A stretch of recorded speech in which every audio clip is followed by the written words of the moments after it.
I suppose super big money ang pinag-uusapan dito, and the impression I'm getting is ang binabangga nyo rito sobrang laking sindikato, hindi po ba? Sobrang laki. Oo. Sobrang Magkano ba pera? Ito lang, sa mga taong katulad ko na hindi familiar dun sa inner workings ng Isabong, ng sugal na yan, although nakakagigil po yan, no? Gaano po ba kalaki yung salapi na pinag-uusapan dito? For Yeah, example, they say that, yung dinenggoy ng mga sabongero di umano. Itong grupong ito lang, itself, 1 billion a day. A day. Enzo Recto, kalaban ang katiwalian at kasinungalingan, kakampi sa katotohanan at kabutihan. Grabe ang kita sa likod ng Isabong. Ito ang ibinunyag ni Department of Justice Secretary Boying Remulla sa isang panayam, kaugnay ng patuloy na investigasyon sa kaso ng mga nawawalang sabongero. Ayon kay Secretary Remulla, napakalaki ng halagang umiikot sa Isabong operations, na anya ay umaabot na sa bilyong piso. Isa sa mga pangunahing tinitingnan ng DOJ ay ang negosyanteng si Atong Ang, na matagal nang konektado sa Isabong industry. Paliwanag pa ni Remulla. May lumutang na mga testigo na nagsasabing ang ilang nawawalang sabongero ay pinaniniwala ang pinatay matapos umano silang manalo ng malaki o dahil sa alitan sa pera. Ibinunyag din na posibleng naging target ang ilan sa kanila matapos ang dayaan sa mga laban. Dahil dito, muling lumalakas ang panawagan para sa mas malalim na investigasyon sa Isabong at sa mga sangkot sa pagkawala ng mga sabongero. Ito ay patunay na ang isyu ng Isabong ay hindi lamang simpleng sugal, kundi posibleng may kinalaman na rin sa karahasan at krimen. Para sa karagdagang detalye, narito ang buong pahayag ni Secretary Remulla. Unang-una, totoo po ba na tinatrato nyo ng suspects itong si Atong Ang at saka si Gretchen Barreto dito po sa investigation? Well, yung testigo na nagsasalita sa atin, iyan ang sinasabi. Kaya, I think we just follow the lead. We just follow the facts, the statements being issued, and see from there how we can validate each and every bit of information. And so far, ano po dun sa mga impormasyon galing dito sa witness na si alias Totoy na na-validate na po? Marami kaming na-validate kasi he didn't come in empty-handed eh. Meron siyang mga dokumentong binigay sa amin at may mga video at meron ding mga litrato na nagpapatunay talaga ng mga sinasabi niya. Kaya mahirap din magduda, may mga video pa nga eh na pinapatunayan na talaga yung kanyang sinasabi. At meron siyang mga recordings na pinarinig sa amin na maaaring magsabi talaga na alam niya yung nangyari. Alam talaga niya nangyari. Okay, balikan lang po natin ng konti, no?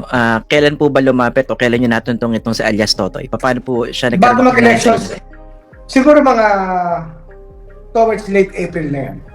Mid or late April ko na nakausap yan. Nung nilapit sa akin at pinag-usapan namin ni General Torre itong bagay na to. Kasi nga, basta sabi sa akin ni General Torre, ni PNP Chief Torre, noon araw noon hindi pa siya PNP Chief, siya is CIDG, na may hawak na siyang testigo at sabi ko gusto ko makilala. At nagkataon nga na itong testigong hawak niya, ito yung dinimanda namin dati. Dahil positive yung kanyang identification sa Manila Arena nung aming iniimbestigahan to. Kaya doon pa lang alam ko na may laman itong mga sasabihin itong tao to. Okay. Ano po yung reason niya? Ano yung dahilan niya kung bakit daw siya nag-come forward para mag-testify? Alam mo, ang problema kasi ng mga katulad na ni alias Totoy, alam nila na ang life of crime, dyan din ang uuwi. At malakas sa kanyang pakiramdam na gusto siya ipapatay. Kaya sabi niya, mabuti na sabihin ko na lahat ng alam ko. So, nagpresenta po siya sa inyo ng mga ebidensya, no? Na nagpapalakas dun sa kanyang claim. Can you cite certain examples po, no? Kasi ang tinuturo niyang mastermind si Atong Ang. So, what actually supports that claim from his end? Marami. Marami talagang narration of facts na talagang hindi pwede manggaling kundi sa kanya eh. Tsaka, Like what po? Mahirap mag-particularize, Christian. Kasi to eh, it's a whole folder of statements that's in here, a folder of statements made by alias Totoy, pointing out his participation and the way things unraveled during that time. Kung sino yung mga police officers na involved, kung sino anong grupo to nang galing, kung paano meron lang mga puwang sa pagitan niya na binavalidate namin yung some of the blanks that we think are legitimate questions that we still want to ask. Opo. Dun sa kanyang mga ikinuwento po sa inyo, no, tsaka sa kapulisan, can you give us a picture of how wide or how deep itong involvement ng mga personalidad na binanggit niya? Sa police, meron kasing grupo sa Laguna na mukhang ito ang trabaho talaga. At yun, actually restricted to quarters na itong mga police na to. General Torres already made sure they're restricted already yung movement nila. Pero mabigat talaga to. The way that it was made, kung paano pinapasa-pasa, alam niya talaga kung paano ginagawa eh. At yun nga, ang malagim dito, yung sinasabi niya nga, sa Taal, nag-ending ang mga taong to. Doon lahat natapos ang buhay nila. Okay. Bakit daw po, ano daw po yung dahilan kung bakit pinatay ito mga sabongero? Yun nga yan, alam mo, Christian, kung marunong ka magsabong, kung alam mo ang tradisyon ng sabong sa Pilipinas, meron tayong tinatawag na sabong justice. Ang sabong justice, pag nandaya ka sa sabong, nanyope ka, chope, no? Ginugulpi yan. Yun talaga ang naging, yan ang patakaran sa gentleman's game na sabong. Tanda mo, ang sabong, tradition to through more than 100 years. May mga Christian, alam ko sino bumupusta, ano ang pusta nito, ano ang ads na pinusta nito. Malaki ang tradition na sabong sa ating bansa. Ngayon, ang nangyari lang dito, nung araw kasi, pag may chope, ginugulpi nga yan, tapos binaban sa sabungan. Kinukuha ng litrato, nilalagay yung pinapaskil ng litrato sa mga sabungan. Pero dito nagbago eh. Ang naging template dito, pinapatay talaga. Kaya mabigat. At parang very, very corporate ang setup dito, Christian. Very corporate. Parang negosyo lang talaga na ang buhay ng tao ay parang kasing ang katumbas lang ay ilang salapi. Yun ang lumalabas dito. Opo. The arrogance of money and power. Okay. Ano pong klaseng pandaraya yung pinag-uusapan dito? Kaya daw sila pinatay? Maraming pandaraya dyan, Christian. Minsan dyan, nililihis nila yung tare para hindi maging accurate ang palo ng manok. Minsan dyan, pinipilayan nila yung manok mismo. Marami talagang paraan yan para makachope, para makita talaga hindi mananalo yung manok. Usually yan, halos hindi na makapalo o hindi na makapasok ang palo ng manok. Kaya alam mo na chope ang nangyayari. So as far as you know, gaano katagal na po yung ganitong kalakaran na kung dati ginugulpi lang o hinihiya, ngayon pinapatay na? Gaano katagal na po itong Ito sa kalakaran isabong na lang to eh. Ang alam ko sa isabong na lang to na uso. Kasi nga, naging malaki na stakes masyado. Ang laki na ng pera involved. At talagang isang damukal na kwarta lumilipad talaga dito sa isabong. And siguro, arrogance of power and money nga ito, sabi ko eh. Sa dami ng pera nila, akala nila lahat katumbas pera na lang. Opo, yung binabanggit nyo na yung mga polis sa Taga Laguna na restricted to quarters na parang ito yung gawain nila. Ano po exactly yung sinasabi ninyo? Ano sila, hit group sila. Talagang, ang trabaho talaga nila is to kill people. They take on jobs to kill people. Kasi hindi lang naman nila pinatay nila, nagsimula sila, iba pinatay nila, iba pa pinapatay nila na wala pang isabong. Pero kumukuha na ng trabaho itong mga to. Kaya, may mga pangalan kami, may mga pangalan, alam namin ang designations. Kaya nga sabi ko nga 15 na yung identified namin na police so far na kasama sa web na to sa isang grupo na pumapatay, nandudukot at pumapatay sa mga dito sa mga missing sabongeros. At mabigat, Go ahead po, sige. ang mabigat kasi dito, may videotape pa yan eh. Yung huling kinausap yung isang sabongero, pinaamin siya. Pinakita pa yun, talagang meron pa siyang videotape. Na lumabas din na tayo sa sa revelations niya. Makikita mo talaga na iba ang kanilang sistema at talagang with impunity. Wala silang pakialam, basta ni-record nila na pinagkumpisan nila yung tao bago nila pinatay. So ito yung may hawak ninyo ngayon ng mga otoridad, yung ilan sa mga videos na ito? Hawak namin yan. Marami pa yung kaming hawak na dokumento na nagpapatunay sa mga pangyayari.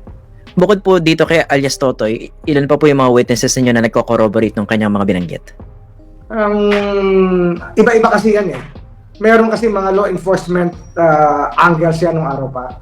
So marami talaga kami nakakausap po na mga galing sa NBI, galing sa iba't ibang division o sa iba-ibang law enforcement units na alam nila yung nangyari. Kaya itong kay alias Totoy, ang corroborative dito is mostly real evidence.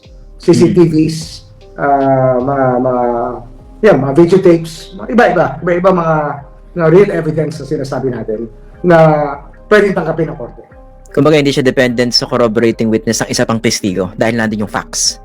Oo, hindi kailangan mag-rely doon kasi ang ano talaga rito, malinaw na malinaw talaga yung pagkaka-layout. Alam mo naman, Christian, lahat ng organized crime ganyan, mahirap patunayan na hanggang itaas lahat. Pero dito, parang malinaw na malinaw.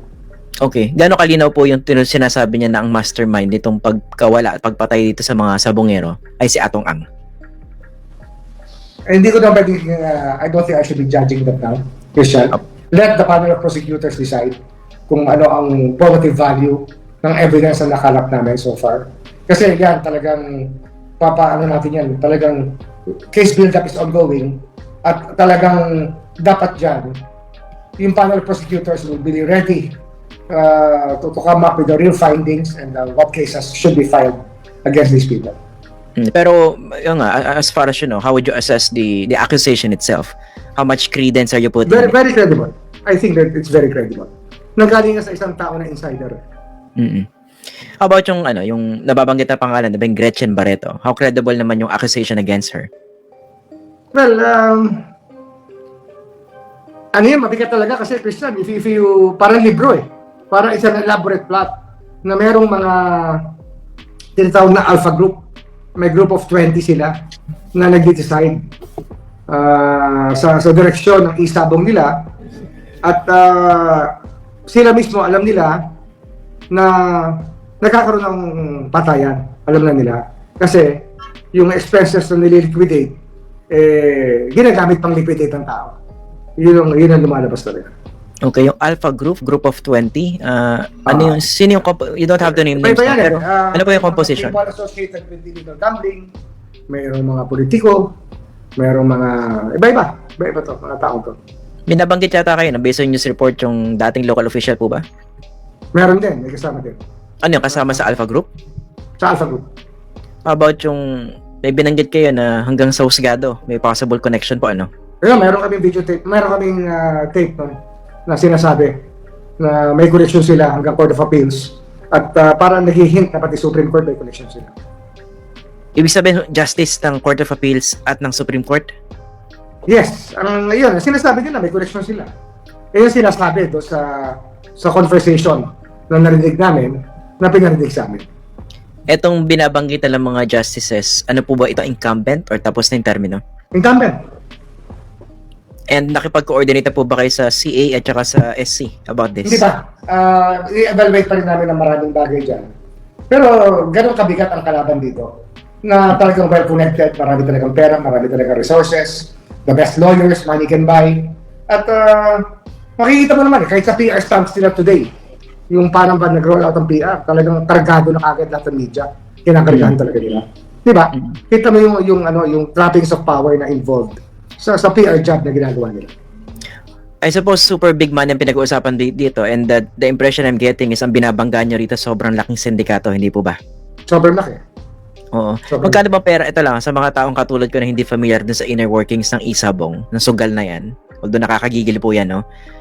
Gaano po ba kalaki yung salapi na pinag-uusapan dito? For Yeah, example, they say yung that, dinenggoy ng mga sabongero di umano. Itong grupong ito lang, itself, 1 billion a day. Ang A kita day? nila. A day. For a time, 1 billion a day ang kita nila. Ganun nakalaki. Kaya ang dami nasirang buhay nito Kasi ang dali pumusta. At ang dali-daling tumaya. Pero, yun nga, talagang mabigat talaga nag-e-epekto sa ating lipunan. Marami nasirang buhay dito.